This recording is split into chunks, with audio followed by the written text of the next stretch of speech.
folks, how's it going? We've got a series here that talks about the whole issue of pricing. We're calling this Pricing Strategy and Implementation. This is Steve Lundgren and with Nate Streeter here from StreetSmart. How you doing, Nate? I'm okay. I'm all ramped up on coffee this morning. So, Man, put your seatbelts on, folks. I don't know about that, but do they need helmets to listen to this? Oh, I do like this topic. So, oh yeah, I'm pretty revved up about it. So, Yeah. I mean, this topic is so huge that we're separating this into three parts. First part that we're going to look at today is called setting prices initially. Second part is ongoing price evaluation, and the third part will be reorganizing price structure. So if you're interested in the whole series or one of those other topics, watch for those to be coming out later. But otherwise, today we're going to be talking about setting prices initially. yeah, these 5 topics, which, so this is really more for a business that's just starting out, Yeah. or is fairly young. They're really not, they're in the early stages. Let's put it that way. Right, and they may have already set their prices, and maybe they want to consider some of these points in case they need to. They probably set them Steer. wrong, and I think that's partly what we'll show them today, hopefully. Right. These 5 things. One thing I was going to tell you, Steve, is that I think, I've worked with lots of business coaches over the years, and, it's been so awesome to see how many different businesses they've transformed. And, Right. I've been so lucky with my little flyer delivery business because lots of these coaches love my flyer delivery business, and they've, so I get a chance to see what they're doing. But Yeah. all this just to tell you that this is probably the one area where I see them move quickly in a lot of different kinds of businesses, is that they quickly figure out that the pricing strategy at the business is all wrong. Yeah. And then they fix it, Yeah. and the business is transformed. Yeah. So, if this is partly why you and I are so excited about talking about these things, is that It's a huge issue. it's kind of a low-hanging fruit, really, in my mind, Yeah. as far as the ability to transform your business. Or it's really a ground floor sort of thing, because if your prices are goofed up, I mean, that's just going to mess with everything. It does. And, most, particularly when small businesses are first starting out, they don't have, they just aren't thinking about this correctly. Really a lot of it comes from a lack of confidence. They look at the Sure. market. So let's get into this first one. So when they look at everything, they're really looking at saying, well, how can I get the most business the quickest? Well, of course, let's start off with the prices that are the lowest. Yeah. And so, but they aren't really thinking about their goals necessarily. Exactly. They're just, how can we be low enough to get any business at all? Right. And, the truth is that third point you have there, the first year, I always kind of put a side note on that because Yeah. when you're in the first year, you do have to pay special attention to pricing. Yeah. And you are thinking a little bit differently. To get a company or a consumer to change their behavior, so to pick you instead of somebody else that they might have already picked, That's tough. it is. And, you don't have some of these momentum as far as social proof and confidence. I think actually confidence is way more important than anything else. Yeah. So, and perhaps, like if you're in a franchise, you get some of that stuff built in. But if Right. you're, I sort of will assume with all these presentations, we're not talking about franchises. And then all of a sudden you need to grow your confidence and your, and as a little side note, I know I'm going on and on here, Steve, but interestingly, I've worked with lots of franchises.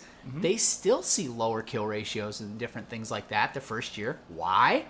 Not because they screwed up the pricing and stuff, because of the lack of confidence, because of the lack of good systems in place. They have systems, but they're not well executed yet.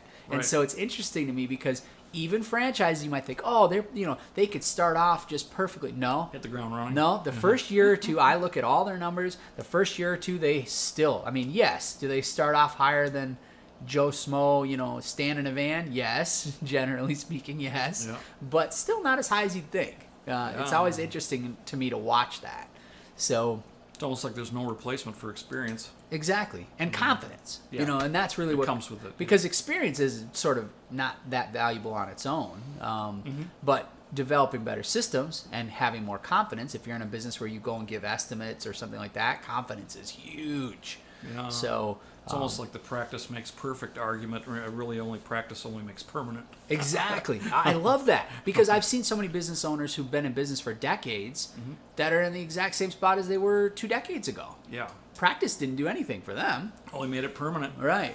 It's only good practice that makes perfect. So let's talk a little bit more about these things. So percentage of market, I think understanding how big the market is Yeah. and understanding, I always hear, I just need 5% of the market. I mean, those kind of goals are ridiculous, but I do think it is wise to figure out how big the market is. Right. And how saturated it might be. How many players there are. Right, exactly. And, if you have really big players in the market, I mean, we've got clients right now that are trying to compete with Walmart and Target. Well, that's a whole different thing than ABC, building company and XYZ building company and, Right. little Joe Schmoes that you're trying to compete with. Yeah. So, not to say you can't beat big companies, you can, but you beat them differently. Yeah, So- it's a different approach. You're not really in a neck and neck competitive situation. Right. So tell me about what you're thinking here for strategy versus implementation, Steve. That they see the kind of the difference between or the importance of an idea or something that you're doing is important only to a certain point, but where the real magic is in implementation. So how the outworking of that, how does that work out? Right. Yeah, because if you go and you give somebody a bid, let's say you're a home service business, so lots of you guys are. Right. What's going to happen? Okay, you raise your prices, and less people are accepting your bid. Well, what happens in that scenario? Yeah. And I think you and I have talked so much about that. In fact, the smartest entrepreneurs we work with, they freak out if their kill ratios go up too high. And you might say, well, that doesn't make any sense. Like, don't you want high kill ratios? No, you don't. What you want is a very good balance because it's cheaper to send your salespeople out and do a bid and not get the job. And the reason you didn't get the job isn't because they were questioning your quality or questioning your ability to do it. The only reason that you didn't get the job is because your price was too high. Well, they're not going to badmouth you, right? They're just going to say, those people are just a little outside of what I could spend. That's perfect for you. Yeah. You'd rather have people who could spend the money and find the value in what you do. So Right. That's kind of, and then that triggers so many different things that you and I will talk about in all these different presentations. But so then you keep that kill ratio low. You raise your prices up, and you monitor that. Let's get into that a little bit. You have to monitor where you fit, and there's usually a spectrum, right? Yeah. Kind of joke about that with Gary Vee. He Yeah, talks about that. I like that Gary Vee situation where he says that when he first got into new media, he wasn't sure how to price it, so he's like, well, it'll be $5,000 a month. People said, okay, that's fine. And the next gig came up, and he said that'll be $10,000 a month. And people said, okay, that's fine. And the next gig came up, and he said that'll be $15,000 a month. And they said, okay. Yeah, Next with gig- the pause, right? Yeah, it's getting a little slower each time. The next one came up, and that'll be $20,000 a month. And they're like, no way. He said, 15, I'll do 15. Right, and that example is a good one as far as just that's understanding the parameters in the market. Yeah, what will it bear? Yeah. Right. Ironically, a lot of his competitors are probably down at 5. And he probably is better than a lot of them, which is great. That's what you want to be. You don't want to be at the bottom. Yeah.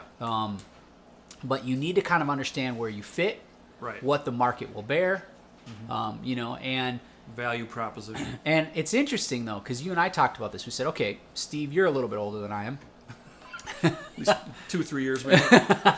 So let's say we'll just throw you. Even though I probably have more Or do I near mean death. decades, Yeah, I've had more near death experiences than you have. So perhaps this isn't a good You're example. closer to death than Yeah, I am. exactly. Okay, gotcha. But let's say Steve gets sick. I mean, I hope you don't, Steve. But Oh, thanks. and he's going to the doctor and he needs a new liver transplant or something. I'm in pain, man. Well, what's the difference if it costs $10,000 or $40,000 if he's about to die? I'm going to die. Just fix it now. So some of you guys, you fixate on value that can be a problem because if you're in an emergency business, let's say you're in the plumbing business or something like that, well, value sort of doesn't make very much difference because the value of somebody who has a plumbing disaster is huge. They need to live in their house. It's sort of they have to have it done. It's the pain factor. The more pain there is there, the less price conscious the consumer is. But I think you and I have talked about it. What it ends up hitting you with is in the future. Yeah. Because after you fix their plumbing and you charge them $900 and they come back and they realize that they could have gotten it for $500 at 10 other places and really the quality was exactly the same, then all of a sudden they hit the internet and start complaining about you, or they tell all their friends about how bad you are. So it wasn't about you bringing the value. It's about you understanding how you fit in the pricing structure, what sort of the tolerances are, and recognizing all that. And I think you just want to make sure that I want you to be at the top. I want you to be at the top of the spectrum, but you need to have the value. Right. So when they came back, they said, "Gosh, they were expensive," but they did. There is a few things that they did different than a lot of their competitors do. And so you need now. Okay, you might say, "Well, I do those things, but they don't recognize them." Well, whose fault is that? That's your fault. You weren't you weren't communicating to them that you used a camera to look at all of their pipes, and that the competitors wouldn't have done that. That this is a premium service or product. Right. So you need to continue to remind them of those things. Our little flyer delivery business is a great example. Like the way we use GPS and stuff is light years ahead of our competitors, and often we fail to show our customers that. And so, but the truth of the matter is they're not buying, that. They don't, that's sort of, and the same thing, they're not buying a camera in their pipes, they're buying you fixing their pipes. So you have to be careful. See, that's not necessarily a value add in their mind. They weren't looking for that. Right, It's just like our flyer delivery business, we don't sell GPS. Yeah.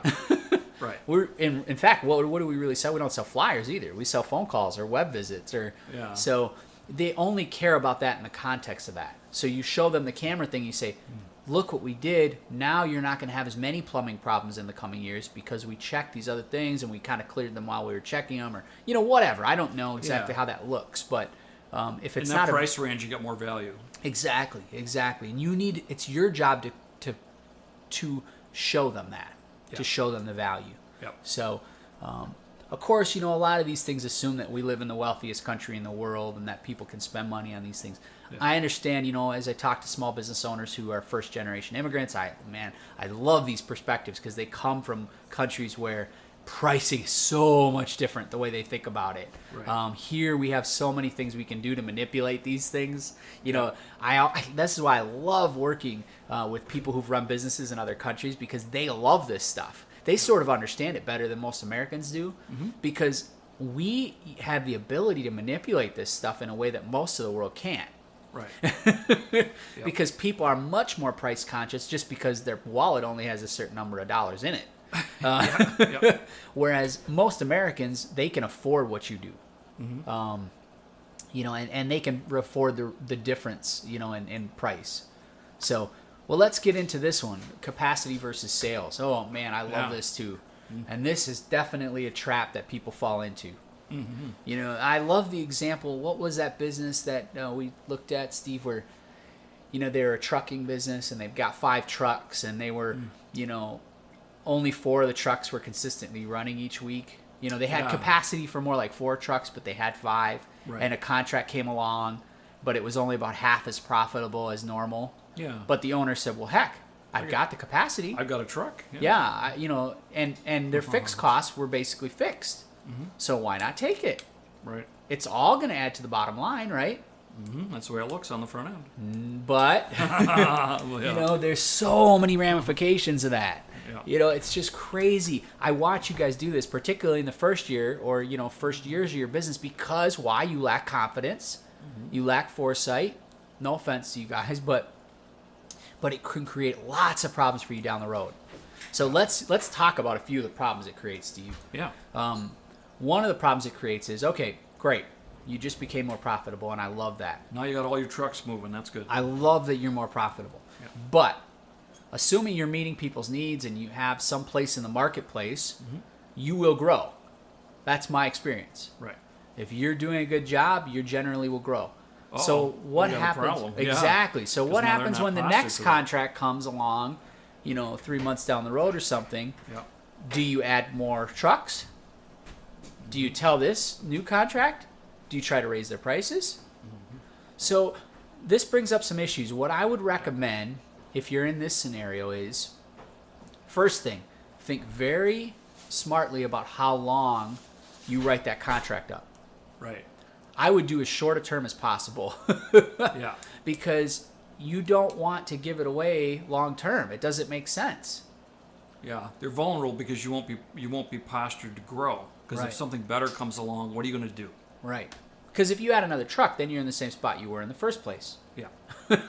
So the second problem you have is when they refer you to other people, which hopefully, again, you're killing it and they're referring you. Well, what are they going to tell the people? They're going to tell them the price you gave them. Yeah, they did it for X number of dollars. That's their price. Now, great. You're going to get more business even at that low price. Yeah. So what you have to think through is, okay, perhaps there's ways that you can sort of manipulate this. You can either give them extras, you can shorten their thing, you can give them something for free the first month, but then the future months. See, there's lots of different ways that you can manipulate this that won't hurt you long term. So you're talking about the way you present the pricing in this situation. Right, right. And also, sometimes it does make sense just to simply say no. Yeah. Even though short term, it doesn't help you from a profitability standpoint, we don't do things short term. We do things for long term. Because if you do everything for short term, you're going to be out of business in a year like most small businesses are. Right. So don't do everything short term. You have to think long term. So if you're very clear in that situation to say that, we've got a truck available, but this is how much we charge for this. Now I understand that you're having a problem here. For a short amount of time, we can do it for this just to get that truck busy. But then, that's it. That's all we can do to help you out. Or I think you've mentioned it before. Perhaps you say, okay, well, it sounds like your budget is only, I charge 10. Yeah. You only want to pay 5. Right.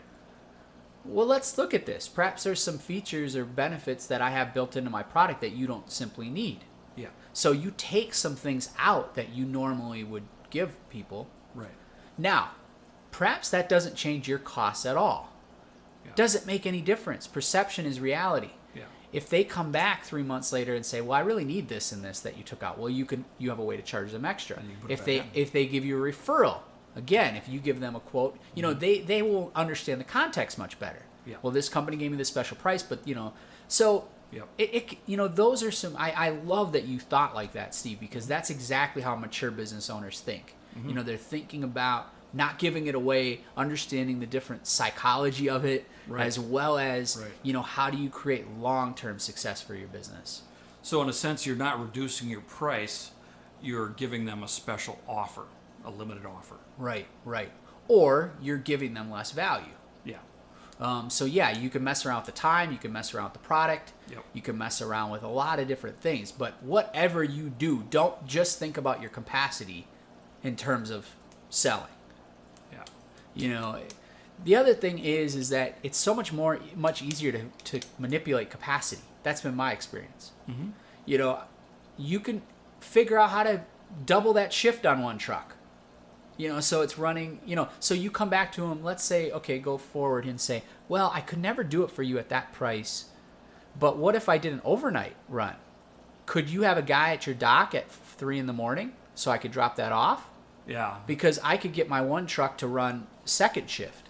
So it's a give and take there. Right. See, it's like, and if you can that's do this, different. then I can do that. Now, here's the other cool thing that happens with that. Okay, let's fast forward some. Pretty soon, all of a sudden, word travels that you can do it for X amount of money. Wow. But you're doing it overnight shifts or something like this. Mm-hmm. Well, all of a sudden, you might have just opened up a new market. Yeah. Because now, all of a sudden, your trucks are running 2 shifts instead of 1. And you've got every day of the week you're running 2 shifts. So somebody's calling up saying, hey, I understand that if you do it overnight, it's this price. Exactly. So Yeah. you didn't take capacity away during the day. You creatively problem solved. You found a solution that would save the customer money. Also, it didn't drive into your profit the same way. So this is the whole thing. Is Like that adding a night shift.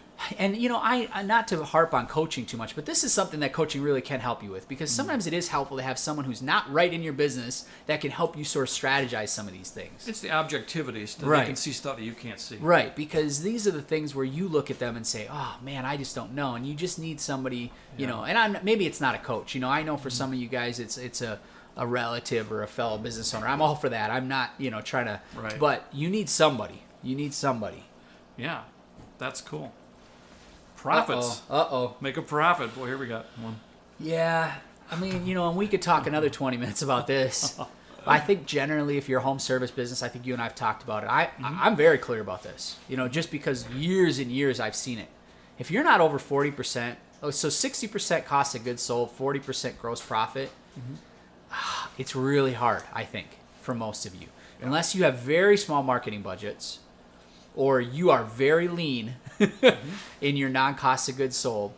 Well, maybe I'm using terms. Just quick, Steve, describe what cost of goods sold, gross profit, or you want me to describe those couple things real quick? Well, why don't I run through those? I think that'd be good. Yeah.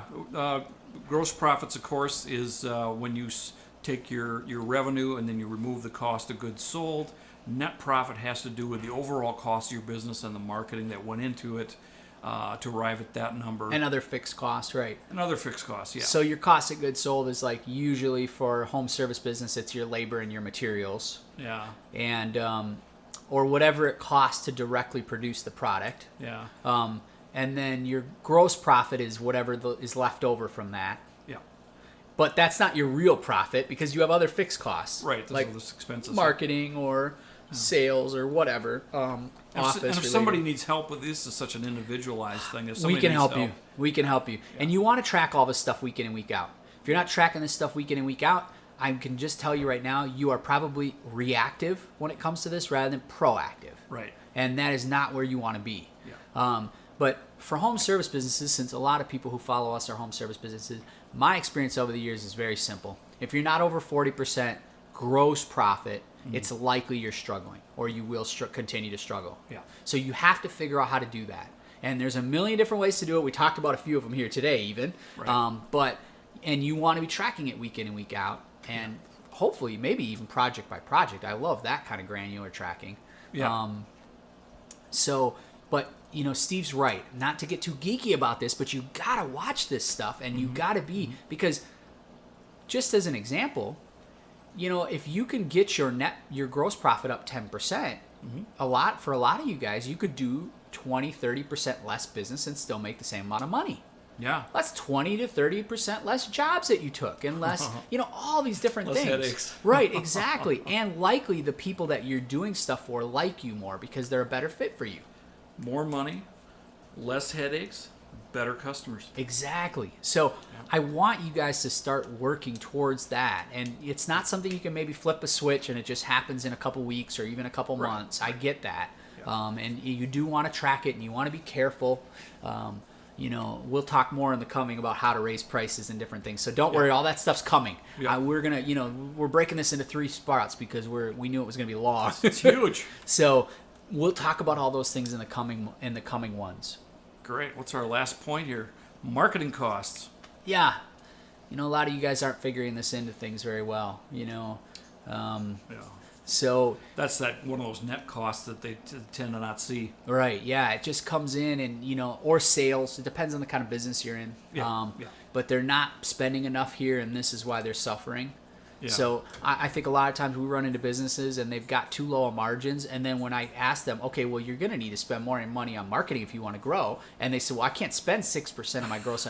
Well, the problem is you're charging too little. Yeah. That's not actually a marketing problem. That's a pricing problem.